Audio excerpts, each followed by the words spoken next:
Doctor Bhupen হাজৰিকাৰ 100 বছৰ পূৰ্ণ জন্ম জয়ন্তী যি মৰাণবাসীয়ে খুব উলহ মালহেৰে অনুষ্ঠিত কৰিছে।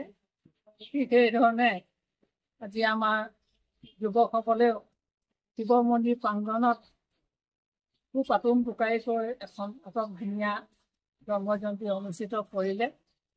ই সঁচাই প্ৰশংসনীয় আৰু আদৰণীয়, কাৰণ আমি নিজৰ যিজন প্ৰধান গুৰু, বিশেষকৈ পৃথিৱীৰ মানুহে চিনি পোৱা এজন মহান ব্যক্তি, তেনেকুৱা এজন ব্যক্তি আজি জন্মদিন পাতিবলৈ পাই আমি আনন্দিত নোৱাৰিছোঁ।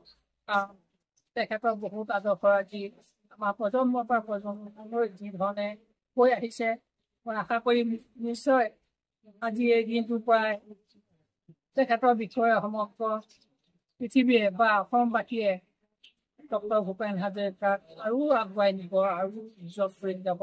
সেয়ে মই ভগৱানৰ ওচৰত প্ৰাৰ্থনা কৰিছোঁ আৰু সকলোলৈকে আজি আপাহতে মই আন্তৰিক কৃতজ্ঞতা আৰু অভিনন্দন জনাইছোঁ।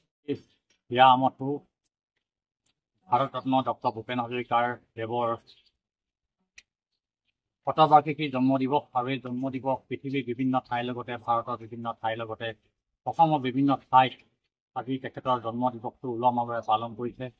গতিকে আমিও আজি মৰাণৰ শিৱ মন্দিৰ প্ৰাংগণত দল সংগঠনেই হওক বা বিভিন্ন ধৰ্মাৱলম্বী লোক, আমি সকলোৱে লগ লাগি আজি এই সময়ত আমি তেখেতৰ ১০০তম বাৰ্ষিকী জন্ম দিৱসটো আমি পালন কৰিছোঁ আৰু ইয়াত অংশগ্ৰহণ কৰে, কেক কাটি তেখেতৰ জন্মদিনটো পালন কৰে আমাৰ সকলোৱে শ্ৰদ্ধাৰ সাংস্কৃতিক কৰ্মী, অসম চৰকাৰৰ ক্ৰীড়া পেঞ্চনাৰ ক্ৰীড়া সংগঠক অঞ্জলি আপাই কেক কাটি আজি তেখেতৰ জন্ম দিৱসটো পালন কৰোঁ। ইয়াত আমাৰ টাইম যুৱ পৰিষদ বা চেতিয়াৰ যুৱ পৰিষদৰ প্ৰতিনিধিবৰ্গ উপস্থিত আছিলে। বিভিন্ন জাতি বৰ্ণ ভাষা ধৰ্ম নিৰ্বিশেষে এই মহান ব্যক্তিজনক জন্ম দিৱসটো পালন কৰিছে।